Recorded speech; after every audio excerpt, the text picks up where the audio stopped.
deep in the annals of your mind. I am deep in the annals of your... Hey everybody, welcome back to the Honey and Absinthe After Hours podcast. We're your hosts. I'm Vincent, a background designer for the animation industry.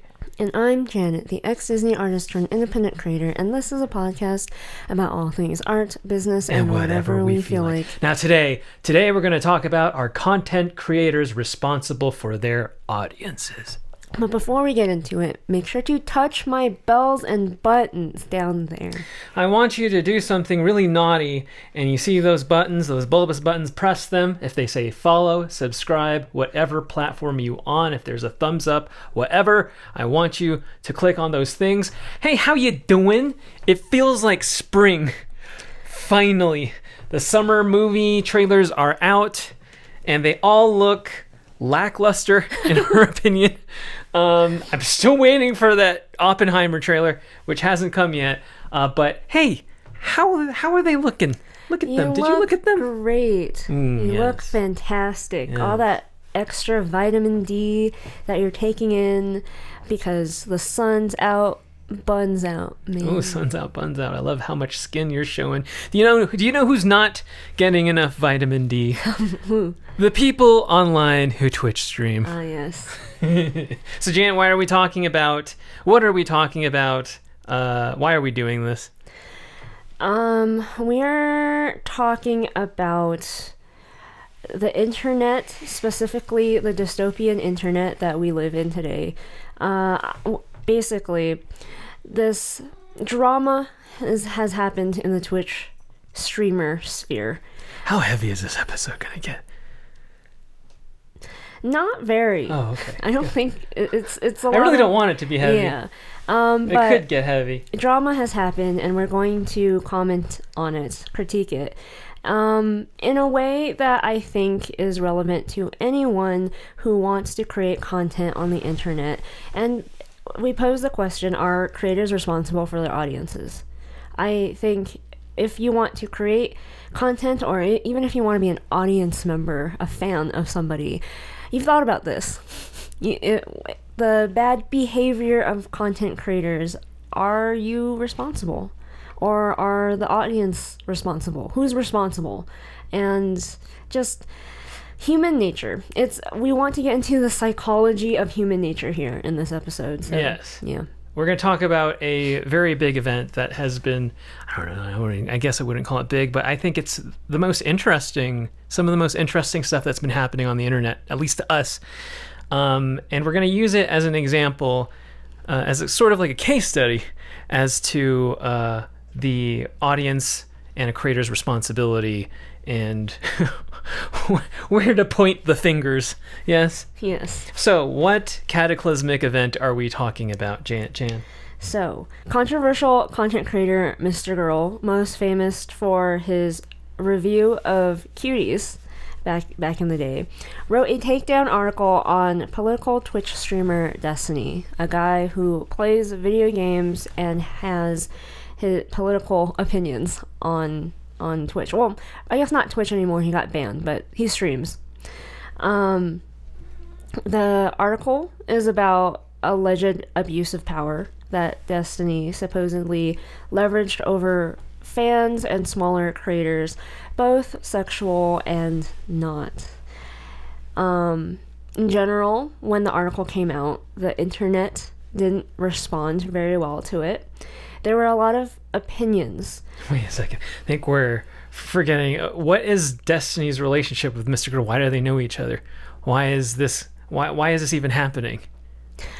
Because Mrgirl got into the streaming space and he became friends with Destiny. Destiny, it seemed like, initiated contact.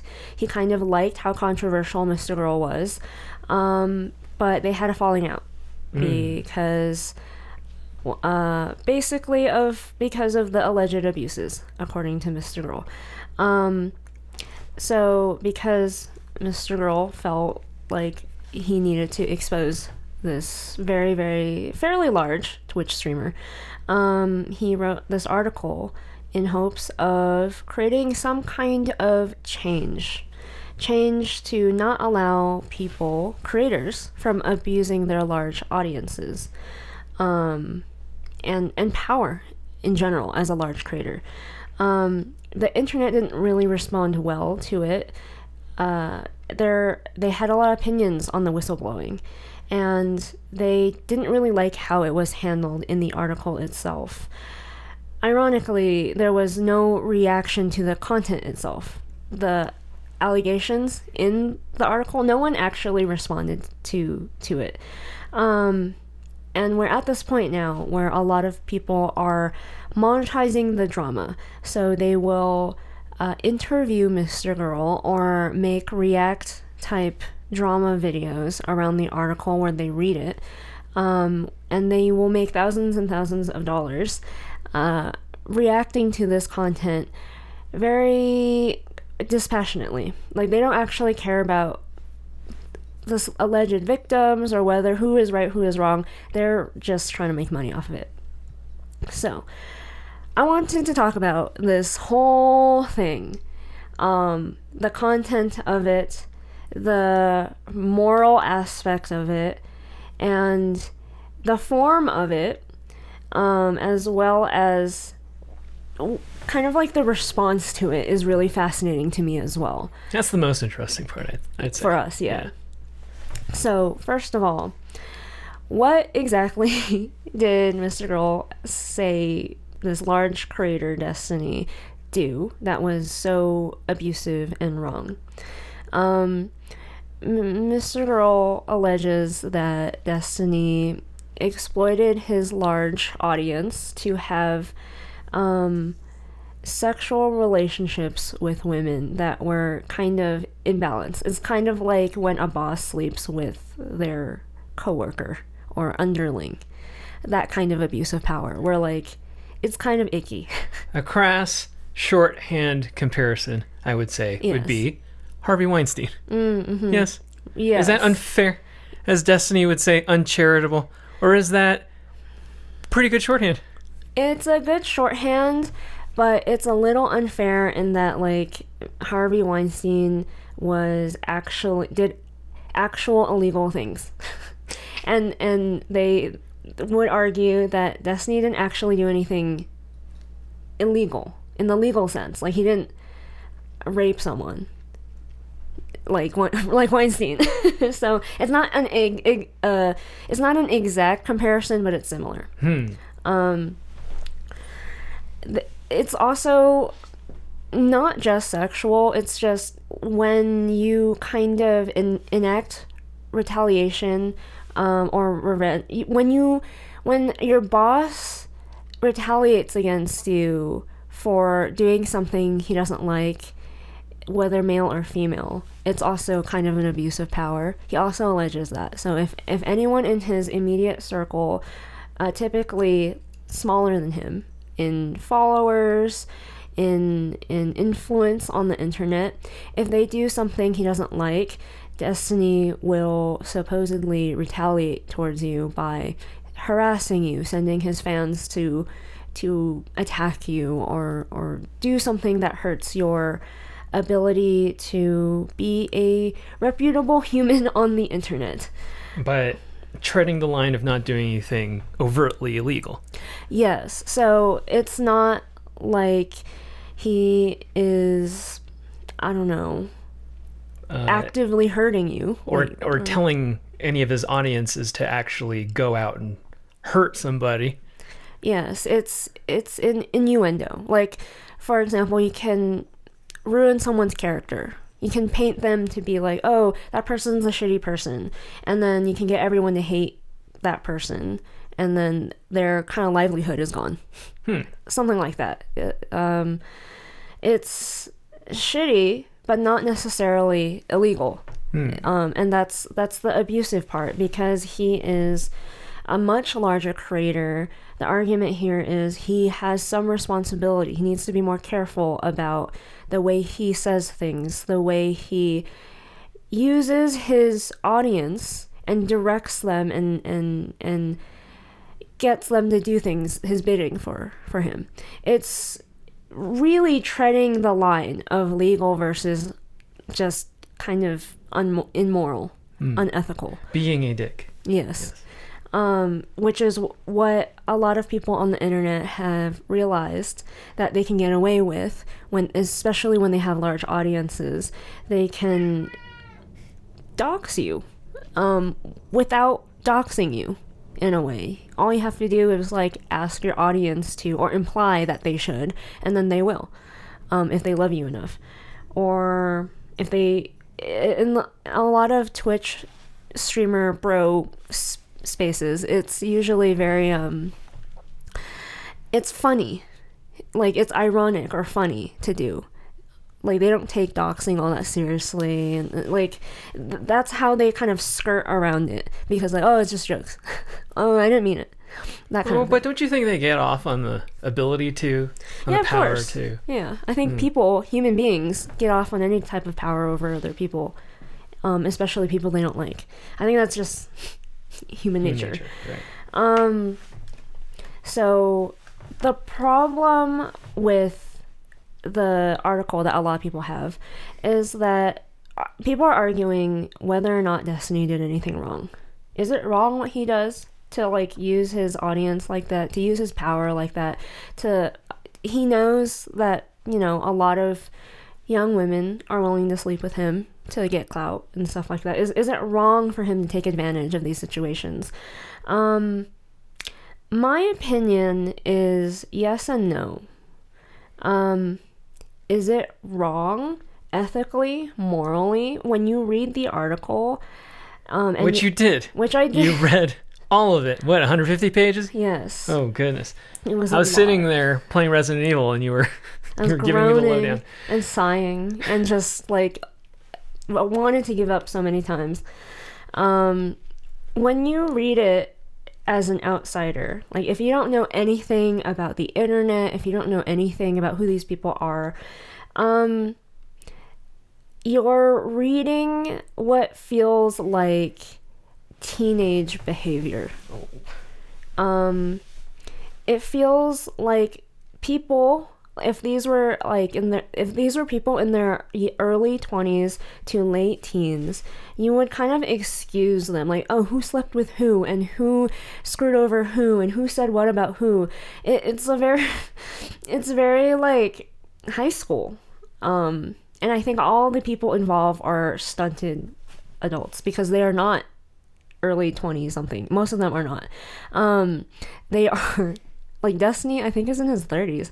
But like, regardless, it feels so interpersonal. Like, it feels like shitty people being shitty people to each other. And is that wrong? Yes.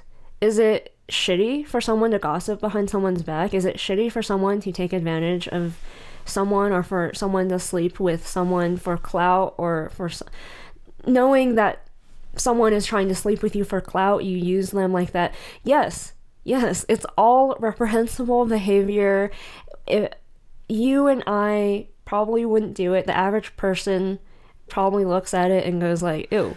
Oh, but we know a lot of people in our industry that do. Yes. The reason why it doesn't surprise me all that much is because I'm so used to this behavior in Hollywood. Does that make it that we condone it? Does that make it any better? No. But it's sort of like a reality of life. Of life, yes. Of career, of climbing a ladder, of gaining power, all of this stuff. Yes. So is it wrong, for example, when I know people in our industry, in Hollywood, they get into relationships and sleep with each other to climb the ladder? Yes, technically it's pretty messed up. Can I do anything about it? No. Is it illegal? No. Can I stop them from doing it? No. Is it going to continue happening whether I like it or not? Yes. It's a moral issue. It's an ethical issue. Technically, ethically, we're not supposed to let bosses sleep with their employees. But in Hollywood, it's happening left, right, and center. It's happening openly right now. For example, look at Taika and Tessa Thompson. she's literally openly sleeping to climb the ladder, and in Get fact, rolls. yeah, she's like applauded for it. I literally saw a TikTok where she was applauded for it. People are like, "Oh, it's so great that they're in some kind of three-way bi relationship." I'm like, I this is amazing. This is amazing. It's happening in front of your own eyes ethically. No one can do anything about it, even though ethically we all agree that's kind of gross. So is what Destiny did wrong? Yes, technically. Is it actionable? No. Unfortunately not. At least not legally. Because, like we said, it's not exactly a Weinstein situation here. Like, he didn't actually do something illegal, if you want to talk about it in those terms. I think the problem here is, like, it's a ethical situation here. I think there are shitty people everywhere. There's shitty people on the internet. There's shitty people who work in Hollywood. Shitty people are going to attract shitty people, especially on the internet. As much as I wish to create content, to open your mind and to invite everyone in, whether you hate me or whether you disagree with me, that's not actually other people's prerogative. Yes, and what happens when you're on the internet. Whether I like it or not, I'm going to attract people who think like me and agree with me. Like, people who disagree with me most of the time are not going to listen to us, or not going to watch my content. That's very highly unusual. It's not really how the internet works. So when, it's a free country, psychopaths, anybody can go on the internet and make content. And if a psychopath gets on the internet and attracts other psychopaths, that is what happens. What can we do about it? We can't not let psychopaths be on the internet. It is what it is. Do you think what Destiny did is wrong? Yeah. I mean, like what we said. When I don't like it when people with a lot of power abuse it, but then at the same time, it takes two to tango. And like we said, it's a reality of life. This is gonna exist far after we're dead and gone on the earth. But there's nothing that anybody can do about it legally. In fact, there's a few instances and people who've been wronged by our industry who've reached out to talk to us to share their story. And in a way, we've looked into these things and we see how they've been slighted and how no one is really innocent. But at the end of the day, it's a reality that we can't do anything about. Right. And even though we had an opportunity to have somebody on that would have shared their side of the story, what does it fucking matter at the end of the day? You know what I mean? Like, the people who climb the ladder because this person whose career was destroyed are still going to have their career. And just because you have the truth out there are people who won't believe, even though there are people like us who want to believe. Right. So it is, and that's kind of like the disappointing part. It is what it is, and it's sort of like how there are bullies in the world. Like, as hard as a anti-bully campaign can do the anti-bully thing, there's always going to be people like that. So, is what Destiny did wrong? I guess, yeah, but like, there's nothing we can do about it. And if we're talking about him taking advantage of willing women, yes, let's really specify these were willing people who have this exchange of like, Destiny wants to fuck, so this other person wants Destiny's audience, and they fuck, and boy, isn't that like a fast track to get a lot of people to end up on your super chats, your donations or whatever on your Twitch stream. It's really unfair for the let's just say, lowly artist fucking drawing Dragon Ball Z characters and fucking grinding it out for 8 fucking hours, they only get like, what, on a good day, 3,000 people watching. Maybe. And then all of a sudden you tickle Destiny's Jiggly Bits and then you have like 100,000 people watching your goddamn stream and then donating really good money, and then you're making a living. Yes. Just like that. Just like a little unfair that like someone can just, let's say, bang a movie producer and then they get, or a director, and then they get a nice spot in their new movie. Did you know Florence Pugh is fucking Zach Braff, and that's why she's in that movie? Oh, no. Isn't that fucking nuts? Oh. And it's funny, I saw a TikTok, aside, that like, man, Florence Pugh, why fucking Zach Braff? And then it turns out, get this, Zach Braff kind of looks like Florence Pugh's dad. Yeah, some like, Freudian Oedipal shit. People also say that about, maybe I shouldn't say.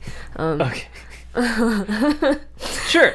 But okay, yes, that's my opinion on that. It is what it is. People are gonna do what they're gonna do. Oh, but boy, the sky is blue and the grass is green. Yeah, what are we gonna do? Exactly. Okay, so now that that's the actual content of it. Like, I don't understand why. Well, no, I do understand why the critics didn't comment on this, because they don't want to. But what the critics would rather focus on, rather than did Destiny do something bad or not. Partly because it's like DiCaprio not saying a goddamn word about Harvey Weinstein, man. It's kind of like that, man. Because it would fucking ruin him, man. They would rather talk about Mrgirl, his intentions, the form, it being an article rather than what he normally does, video content, more artistic depictions of how he would respond to this, similar to like Cuties, for example, the Cuties review. It's very provocative, it's very obviously satire or critique or whatever. A lot of people are questioning, was Mrgirl right to even write this article? And first of all, I want to say, as a piece of art, I applaud that it exists. Like, I don't. It took him a long time, like 6 months or something like that. Yes. Half a year. I think if someone put in the effort to write something, and it's very long, it's like 100,000 words or something like that. That's a lot of effort, and it's a lot of passion and care. And I think if you do think someone did something wrong and you want to whistleblow, I don't think you should attack the whistleblower for existing. So I think I like that it happened, but as a piece of art or content or article, I think to critique it accurately, I think the thesis is boring. I think that's what most people mean by like when they say there's no new information in it, or they don't really want to talk about whether Destiny is right or wrong, because the article is mostly pointing at human nature and pointing at the obvious. It's telling you, look at how bad human beings are. And then most people instinctively know that, like, well, if you have a lot of power, people in power do shitty things. We know that. We know that for people in government. We know that for people in Hollywood. We know that in your own lives, whether your boss is shitty to you or someone is just kind of abusive towards you. Instinctively, we know that. So, like, we kind of gloss over when, like a child, you're pointing at the sky and saying the sky is blue. Like, yes, yeah, I know. And what are you trying to say beyond that? I think that's what's lost on a lot of people and what's kind of missing from the article. There's no real new perspective on other than look how bad people are. You know what I mean? Do you think Mrgirl was right to make this? I didn't read it. Disclaimer. I wanted to read it. But I was playing Resident Evil 4. But what really deterred me was you were almost, I felt like you were reading it for 4 hours, and you were kind of paraphrasing a few parts, and you just kept telling me stuff that we already knew about the characters, about Lav, about Mrgirl, about Destiny. And I was waiting. I thought there was going to be like some crazy like fucking all the President's Men fucking like, oh shit, that fucking happened. But there was nothing. Right? There's no smoking gun. Right. Whatever that was supposed to really be like, see, and this is why Destiny should be, let's say, deplatformed. Yeah. There was nothing like that. So it made me go like, man, I don't want I feel like it was all of the information that we knew from before, and there wasn't anything new. There was no smoking gun. But like you said, I like creative things. It takes a lot of effort to sit down and write something. People these days can't even be bothered to read anything, let alone go through the excruciating process of writing something and editing it. That's really hard fucking work, man. And then to like reach out to sources that we saw through Twitter that just fuck with Mrgirl. Yes. That just do the whole fucking like government thing that they do to Mulder. Make him run around in circles. Yes. and then make him believe things that aren't even true. It was just really, that stuff was really like scummy and awful. But I expect nonetheless from Twitch streamers, from the internet, people who make money off of being really scummy, dirty people. Yes. Like Hollywood people. Yes.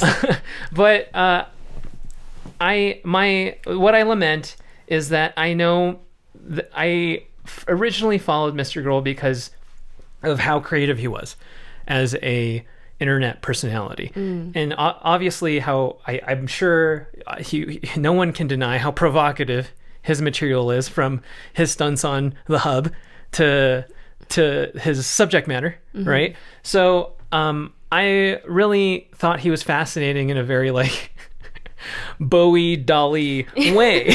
I'm sorry, Bowie and Dolly are like, why are you comparing me to Mrgirl? But like, he's that kind of character. Like I thought he was like unrelentingly creative. And like, out of all the mediums he's dabbled with music to short film to documentary filmmaking, I lament that he chose kind of the worst medium to present and to share his point of view about this topic with Destiny. Because like, I keep thinking he could have made a rap song about Destiny. He could have made a very ridiculous SNL skit about Destiny, or I wouldn't put it past Mrgirl to make a claymation with Shaylin like about the whole thing. But people don't read.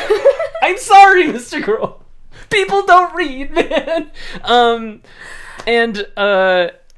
Especially, and here's like we were talking about this over coffee this morning, and I was like, what my issue with the medium of writing is that it intellectualizes the subject matter, which means that people can criticize Mrgirl for all sorts of ridiculous, flawed logic, I'd say, but like they approach it from that very like, oh, why'd you do that? Like it's so like, this isn't illegal. There's nothing illegal. There's nothing actionable. But I'm just like, this isn't like people fucking people for power and how it makes people feel is an emotional issue. Yes. And there are other mediums like music, like art, like movies, like satire that can really pull at people's emotional heartstrings rather than kind of getting Ronan Farrow to adopt the piece and write this scathing New York Times what is it, the Washington Post article about, do you ever feel like everyone on the internet who calls themselves a content creator or a Twitch streamer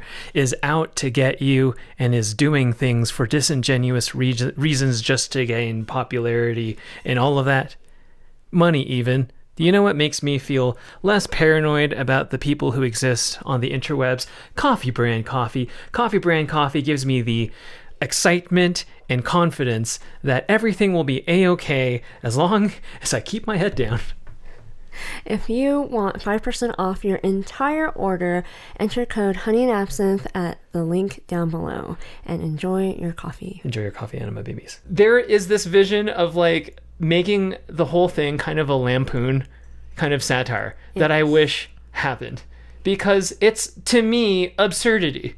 It's all of it is so fucking absurd. Like these shisty ass fucking Destiny orbiters thinking they're fucking slick, doing like really gross fucking narc bureau FBI tactics to mess with Mrgirl, and I'm just like, all of this is so absurd. Like, and like dorks attacking other dorks, and communities of people with very lonely lives attacking other people. It's just like so fucking absurd to me, and I'm just like, this like, and then you make a fucking article.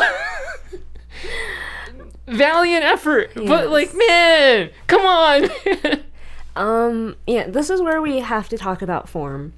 Mrgirl's favorite subject about his article, because he can do nothing about it. But in terms of actionable change, there are, in my opinion, I've categorized actionable change into two things. There's legal change, and then there's cultural change.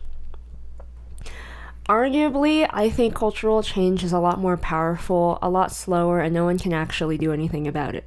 Legal change is something you can physically see. It's immediate, it's sensational. But it's, like I think I said in the last episode, it's like hitting everything with a hammer that you see that's sticking up. That doesn't, maybe you need a screwdriver, maybe. In relation to how the government should deal with AI. Yeah. Right. Any kind of legal change or forcing anyone or a company to do anything is just so heavy-handed, but it's the most satisfying, immediate thing. Legal change is a lot harder to get to happen, because, like the Harvey Weinstein thing, you need a smoking gun. You need to think of it logically. It needs to feel like Watergate, man. Yeah. And undisputable, too. Yeah. It needs to have some kind of physical, like, thing that is specifically illegal.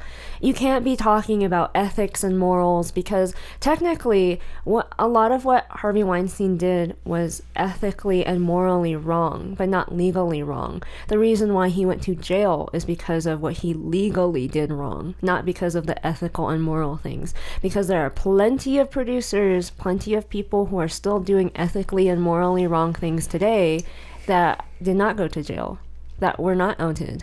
Nothing has changed. Like, Me Too did nothing. Mm-hmm. It did absolutely nothing, but like scapegoated certain people. Which is why I think legal change doesn't actually do anything. What actually happened with Harvey Weinstein going to jail?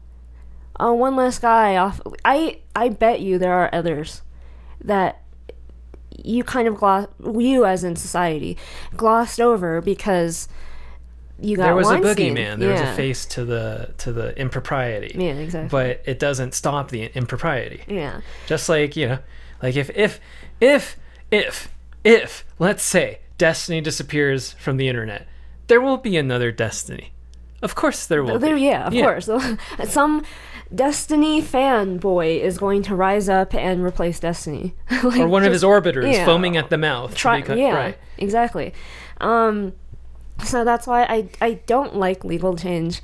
It's not effective. It's heavy-handed, and it does things you don't. It might backfire on you. But so what's so great about the other thing? Cultural change. Yeah. Cultural change. You can make people. Not make, but like you can, things that are ethically and morally wrong, you can get to stop happening if culturally we all decide it's wrong. So for example, smoking. Part of it was legal, part of it was just in general, we all decided smoking's really bad for you. It causes cancer. All these studies came out that like maybe you shouldn't do it, and it hurts other people around you. So culturally, is it illegal to smoke? No. but like you can do it if you want to. You're gonna get a lot of ugly looks if you smoke by the beach or something. The social reinforcement of like, right. ew, you smoke is stronger than legally if we just made it illegal for you to smoke. If we made it illegal to smoke, I bet more people would smoke. But the social aspect of like, ew, you smoke is actually stronger than the legal ramifications of, let's say we ban smoking. I also, so like, culture, the reason why I as an artist really appreciate cultural change is I can actually do something about it. How can you, the lowly creative person? Artist. Yeah. I think this is why I really have a disdain for people who don't appreciate art, because without art we can't get social change, we can't get cultural change. It takes people who are sensitive and people who can communicate persuasively, emotionally, to get people to feel something, to be like, okay, maybe we shouldn't allow this, or maybe we should be better, you know, that kind of stuff. It's the reason why Hitler and Kim Jong-il? Kim Jong-il, yes. The Juche both were extremely good. They're at propaganda. Yes, and they treated propaganda so seriously. Like they knew what art does to they knew what culture. Movies do right. to people, to your minds. And so like that's why the conservatives lately, they understand this but they don't really. They're like, we need to do something art related, meanwhile not doing anything. Not doing anything at all, not convincing anyone of anything.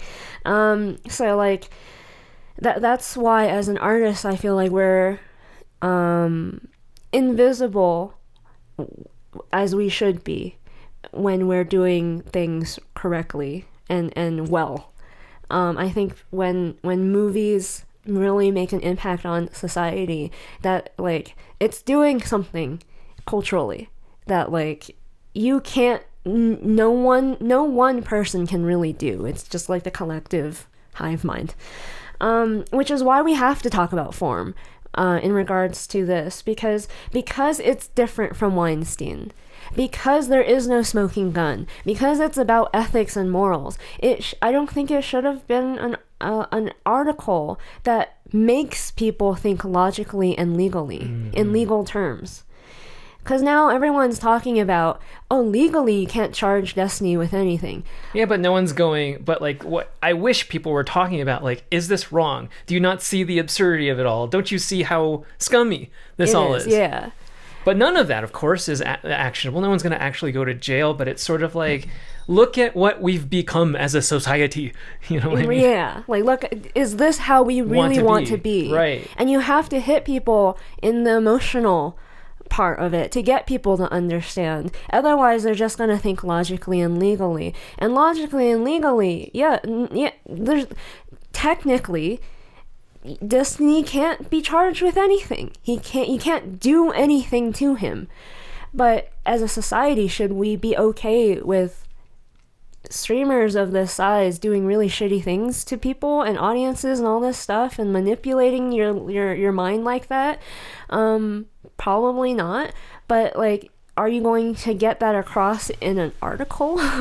In a very almost clinical article that begs people to think logically and legally? I think that's why a lot of people responded to this thing. I thought was very interesting, their response, with such a lack of empathy, with such a lack of emotion, even though the things in the article are like very, like, it should evoke emotion from you. It just doesn't. So now I want to talk about the dystopia that we live in, and like the critics that came out to kind of attack Mrgirl and attack the article and make money off of the whole spectacle of it all. And nobody's criticism is like ours, I'd say. I don't think so. And everyone else's criticism is so to me not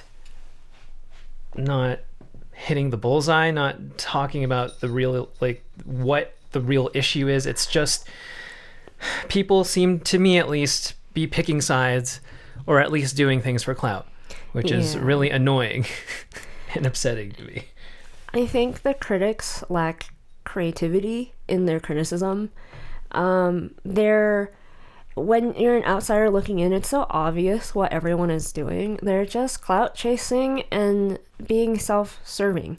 They're unsurprisingly self-serving to me.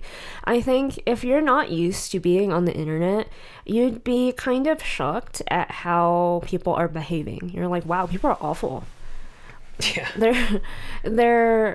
They really don't care. They're really just monetizing all this stuff, and for entertainment's sake. They don't care about the people involved, the emotions involved, the everything. But like for me, I've seen cruelty on the internet so often that it's so unsurprising to me.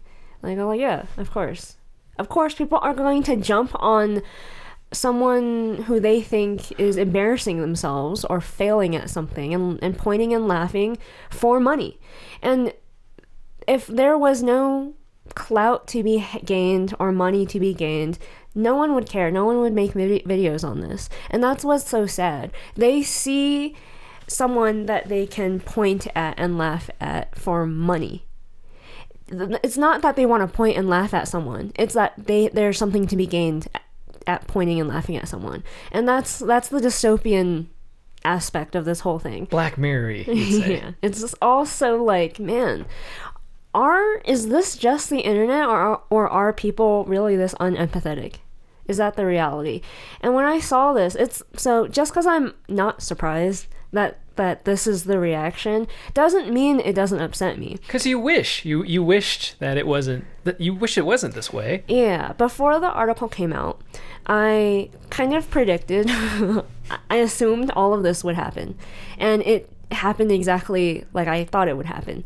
But I always hope, because I am an optimist, that it wouldn't happen like this, that bad people would get punished or get what they deserve, I guess, and good people will prevail, or at the very least people won't be mean to each other. But no. Who has the opposite worldview? You. That's right. That's right. And I have to accept that reality has proven to me that humans are like this, because it happened. This is reality. People are shitty to each other. Even when something like the subject matter, people are just shitty, and I have to accept that people are like this, and that's not going to change. People are selfish, they're self-serving, and it upsets me, but there's nothing I can do about it. So what are your opinions on the orbiters? Oh man, I have the worst out of all the parties involved. I have the worst opinion of the orbiters, because, like you said, there's no empathy, or they're not even talking about the content. Right. They're talking about the form, which is like, if I were Mrgirl, I'd be really annoyed. I'd be like, what does it matter? Did you read the fucking thing? What do you have a bone to pick with what I said, or did anything bother you emotionally? Anything? But instead, I would listen to you listen to Mrgirl talk to people about the article, and they would be like, why'd you write an article? And I'm like, that's beside. It's like, why'd you draw a picture? Why do you make music? Like, that's besides the point. You know what I mean? And it's such a frustrating thing to behold. But then, if I was gonna pick one thing that happened recently, it's Kidology's interview with Mrgirl, because Kidology comes close to a lot of the opinions we have, but still, I can sense a lot of the opportunistic behavior that I observe with literally everyone on the internet, which is really upsetting. Do you know what opportunistic behavior I'm talking about? How would you describe it? Whether true or not, it comes across like she's desperate for money and clout. She comes across like she's looking for a gotcha moment that will make people talk about this interview. Annoyingly so, because at the beginning it seems like she just wanted to chat. Yeah. Which is really dishonest. Yes. You didn't want to just chat. Yes, you wanted to be motives. the one. You wanted to be the fucking one to have that gotcha moment with Mrgirl. Mm-hmm. And then you told me about so many instances. I didn't listen to it. Well, I was like peripherally listening to it, but I was so frustrated with the entire situation. I was like rage quit. I was like, I'm so done. I remember talking to you about this right before I went to bed and was like really frustrated. I was like, I'm done with people on the internet. Like, I'm done. Mrgirl could be one of the last bastions of brutal honesty, martyrdom like honesty on the internet, but like I'm so fucking done with all of this. I'm sick and tired of the WWE game, and that's what I could see with the kidology thing. It wasn't honest. It wasn't somebody trying to touch base with somebody. It was somebody doing Destiny's bidding. It felt like, yeah. You know what I mean? It's that one kind of irked me in particular because I like Kidology's content. Past tense, man. She has been getting into the streaming universe, and I don't watch streamers. I find it really boring, and especially keeping up with this particular drama in particular. Something that confirmed my suspicion. These people are actors, in that they are putting on this John Cena, The Rock, whatever, character persona. And they're putting on this WWE performance where they have beef with each other, they're arguing with each other. But meanwhile on the Discord, they're laughing at it. This was one of the most interesting parts of the article you told me. I was like, I fucking knew it! These people aren't real! These people are fucking with us! Yeah, so they're fucking with us! Yeah, exactly. For example, they'll get on a stream and they'll like yell at each other passionately, start calling each other names. And you as an audience member, as a human being, we're kind of instinctually we find arguments and drama intriguing. So when we see people like going at it, so what seems so real, like that's why people like WWE. But then in literally as they're arguing with each other, like they are typing in the DMs, oh hey, like wanna like watch Netflix with me later? Wanna fuck later? Like literally, they could be talking about anything else. They're buddies. They're friends, and they're putting on this performance for you, the audience.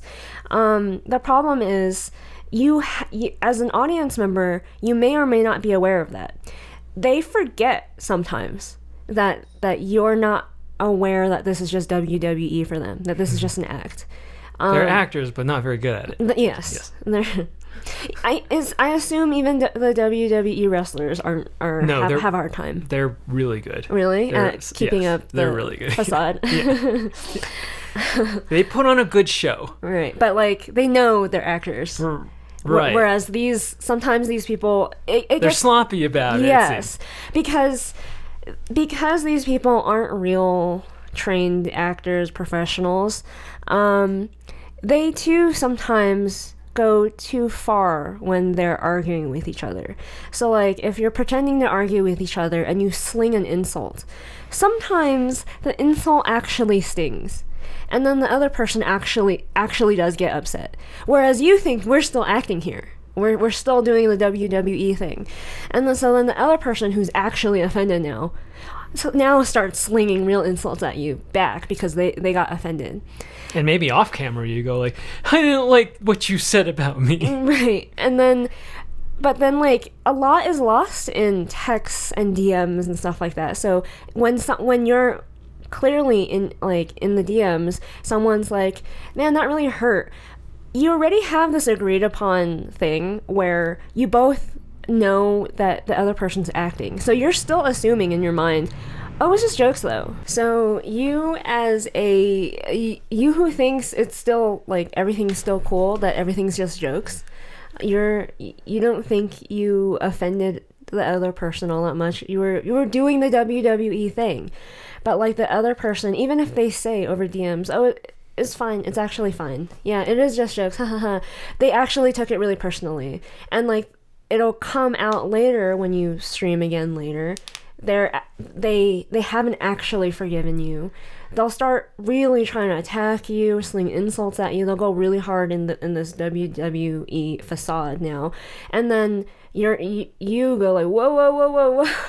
I thought it was just jokes, but now you're actually attacking me. And so then it like fake drama becomes real drama. But like you, the audience member, you're not privy to all of this, and it becomes so complicated. Because if you're one of the creators, you're not sure half the time if you crossed the line or not.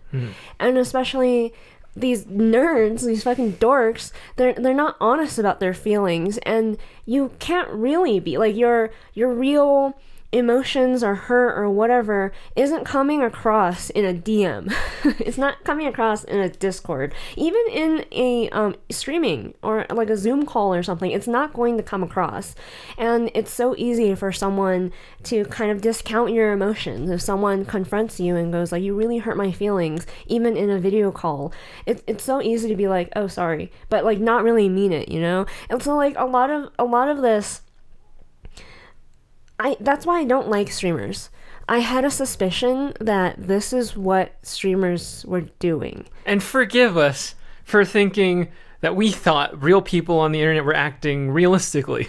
I'm sorry, because I think part of the frustration here, especially for us who work in the fantasy land of Hollywood, it's kind of like at a certain point, even the people are dishonest with each other. You kind of crave authenticity and realism. I remember who was complaining. Was it Ben Shapiro complaining about? Yes. Yeah, Ben Shapiro was like, "Oh, why do people care about authenticity so much? Because there's so much lying and backstabbing in all aspects of entertainment."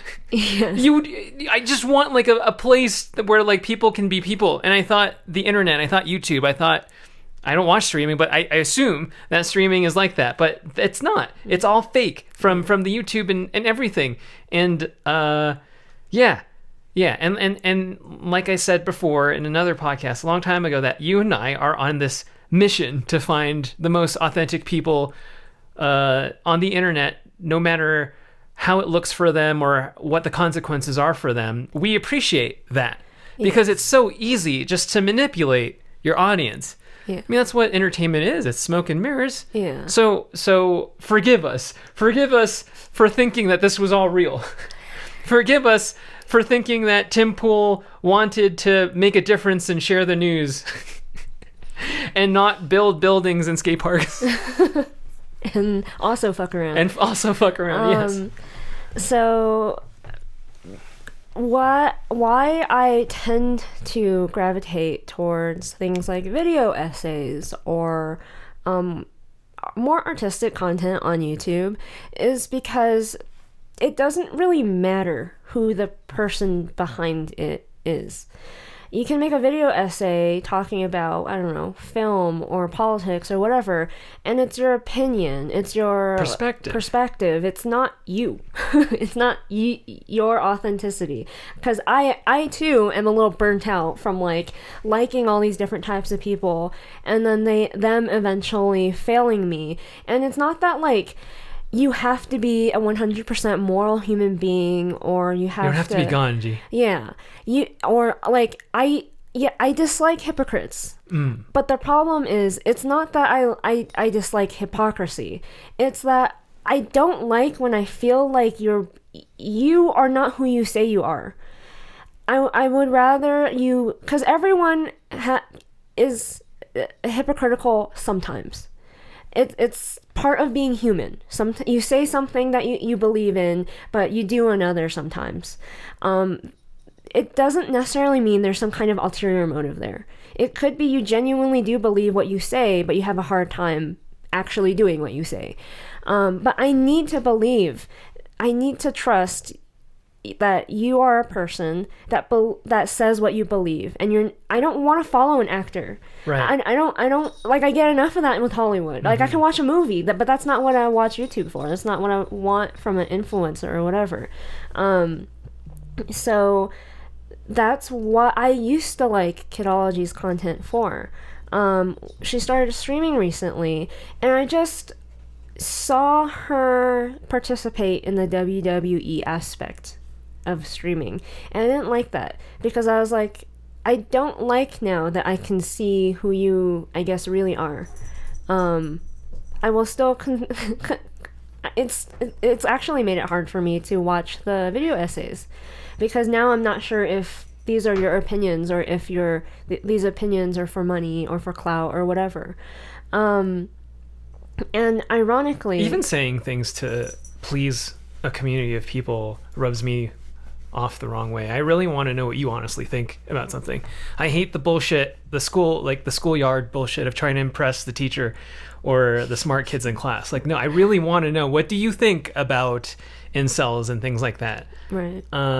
And that's when I start seeing the seams of you being dishonest or you being hypocritical, that's when I tune out and go like, I don't want to watch you anymore. Yeah.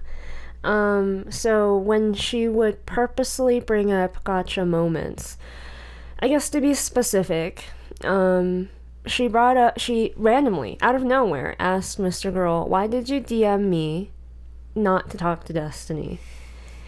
And so, like, there's no reason to bring up this private DM other than to get a gotcha moment.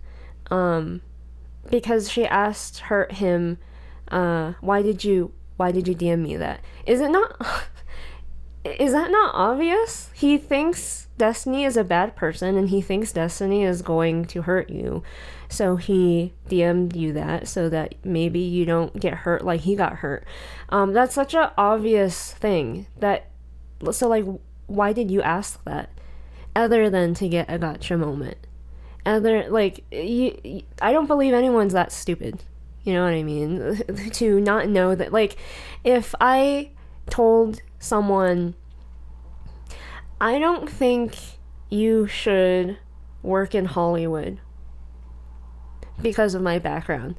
I think you, young student, you shouldn't work in Hollywood. Why would a young student then go like, why? Why did you tell me that? Because I was hurt by Hollywood, and I think they will hurt you, almost guaranteed to hurt you. Why would you question my motives? Other than to make me look bad on purpose. Maybe I'm just trying to understand or see what the intent was for that. Was it to make Mrgirl look spiteful, or to look crazy? Oh, okay. To seem like a narcissist, to be out to hurt Destiny. Like, there could be so many weird motives but like, that's not the obvious one. Right. The obvious one is like, you think if somebody was spent 6 months on an article about Destiny, it tells you not to hang out with Destiny. It's not because not for narcissistic reasons. It's because maybe they're worried about you. Maybe. Yes, or they think something is wrong with the other person, and he said, like, he's a psychopath. You shouldn't hang out with him. And it's so clear. If someone said that to me about a certain person, like, Janet, you shouldn't hang out with this person, they're a psychopath, I would be we actually know an instance of this. Yeah, literally. In Netflix. Yeah. Yeah. and I didn't question her motives for telling me that. Right. I was like, interesting you think that. Yes. I believe that you believe that this person's nuts. Noted. I'm not gonna go, why did you say that? That's just so weird. That makes me, like, if I asked her that, like, why do you say that? My intentions would be, you sound crazy. It would be to discredit her for telling me that. Like, I don't believe you. I don't believe you that you think this person is crazy. So it's, and then to do it publicly, to wait to bring up this point, this very personal critique, I guess, to do it in front of an audience, to do it on stream, it just rubbed me the wrong way, and I was just like, you're compromised. yeah, man. I don't know if you even believe that you are compromised, but you are acting very sus, and I don't like it. So yeah. Crazy, right? yeah, and like really, this is the part I don't like the most, because it's sort of like, I like creative people. Just recently we talked about how amazing Fitzgilligan is, right? Mm-hmm. And that's where I feel like humanity shines, and I really just hate it when people take the opportunity to do the easy, quick thing, like, you know, like when you're playing XCOM or Fire Emblem and you have like a certain percentage of like, you might get a 34% hit on this bad guy and KO them like 100%. And then it's sort of like, oh, if I get them, I have a real gotcha moment and I'll be a hero. And then you take that shot and your character misses. And it makes me go like, who are you trying to fool? You know, like you think, like what we said in, I think, the first podcast where we even mentioned Destiny and Mrgirl, I was like, these people think we're fucking stupid. Yeah. These people think we're just as socially inept as they are. Yes. Like, you are fucking fooling yourself. Maybe some of your fans are, but not all of them. Not all of the people who pay attention to this stuff are stupid. And you act, the way you behave is you take the easy way out opportunities, and you do the things that make me look like you don't consider the people watching smart individuals. You don't take them seriously. You just want to appease the stupid people, to be honest, and get the most amount of clout possible. Yeah. You know, and there have been a lot of instances like this, especially in the streaming world, but like it's especially annoying, disturbing, disheartening when someone that we thought was, you know, one of the good ones. I can't even say it with this. One of the good ones that are just like you said, in your words, you're just as basic as everybody else. Yes, I just was like, this makes it really hard to continue watching. That's the problem with, like, either you can put your authentic self on the internet or you don't. And when I see the seams, I just can't anymore. And I really do think younger people are being able to see it even faster than we are. And like, we pretty much grew up on the internet. If we technically grew up on the internet, man, Gen Z and Gen Alpha and future generations are born on the internet. I remember being a kid and like my parents or my relatives or the older people would be like, wrestling's fake. And it would really, really, really make me mad, because I grew up in I would say one of the golden eras of wrestling with Mankind and The Rock and Kane, even though he's been there for generations. But the reason why it would frustrate me is because I was really enamored by the narrative and the characters. And it's sort of what we're saying right now is sort of like wrestling's like the Twitch streaming stuff is as fake as wrestling. And I can imagine the people who are diehard fans of Mrgirl and Kidology and Destiny getting really upset because they're really invested in the narrative. They find it entertaining. I think it's frustrating to me because no one's really interested in the truth. I think that's what it is. And yeah, I think that's like, if in a way WWE these days kind of make it kind of obvious that it's not real. It's a show. It's just as ridiculous as the Harlem Globetrotters. But I find it particularly irksome that these personalities on the internet are taking advantage of people and their emotions and their money and their investment and their time. And it bothers me, man. It really, really bothers me. And it makes me really happy to not be a part of this space, to not have grown up being into this Twitch streaming stuff, man. Yeah, it makes me, as a way to protect myself and my belief in my ability to tell the difference between reality and fakery, to just operate in a way where I have to assume everything is fake, which is not actually how I want to operate in the world.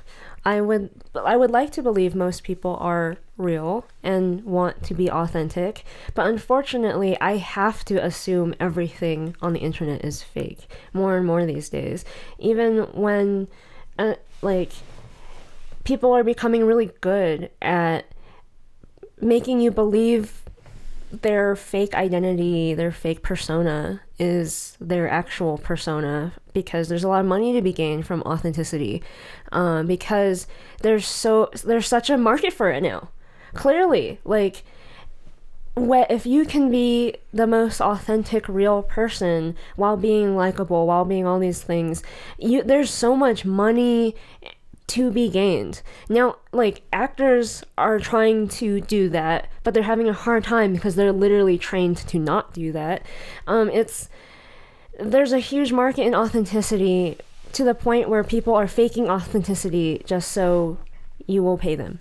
And it's particularly disgusting, because you're literally selling the opposite of what you say you're selling. What you say you're selling. And I think that's, out of all the things I find reprehensible about and predatory about streaming and all of that, parasocial, all the parasocial relationship stuff, that I think that's the number one thing that I'm glad, the only thing that I consider a silver lining is like how much I'm learning about people and human nature. Yeah. Even though it's not like we're learning all that much. We're like, it's reinforcing reality for us who wishes it not be that way, but it is what it is. So my takeaway from this whole drama is that you can't change people. Clearly. In a lot of ways, I feel like Mrgirl's article backfired on him a little bit.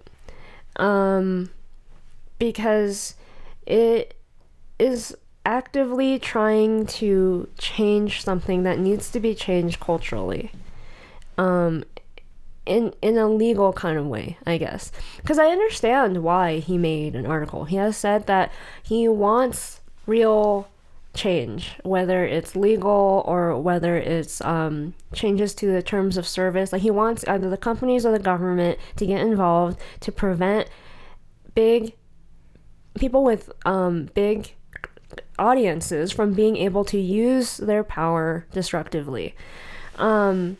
So naturally, he makes this article that looks as professional as it can look, so that he can send it to journalists or, I don't know, educators, people who can do something about it. Because if he did what we say would have been more effective, like made a SNL skit, rap video or something. Whole 10-track album about Destiny and the saga. Man. It's not like he can send that to a journalist and go like, I want change. So I understand. But don't you see? I mean, like, personally, wouldn't you find that was 10 times more exciting? Though? As a journalst? No, as a creator. Oh, I yes. guess as a creator. Yes. I guess we're speaking as creative people. Yes. As entertainment, as something that's more effective emotionally, yes, it's a lot more exciting. But for the type of change that he wanted, he made the type of content that would have given him the best chances at the result that he wants. But the problem is, in order to change people in the way that he wants, this ethical, moral change, it's not something that I think you can do legally or forcefully like that. Because clearly there's been so many laws that have been enacted that doesn't do what it's supposed to do. A lot of times it backfires on people. So I've realized that emotion trumps logic if you want real persuasive change.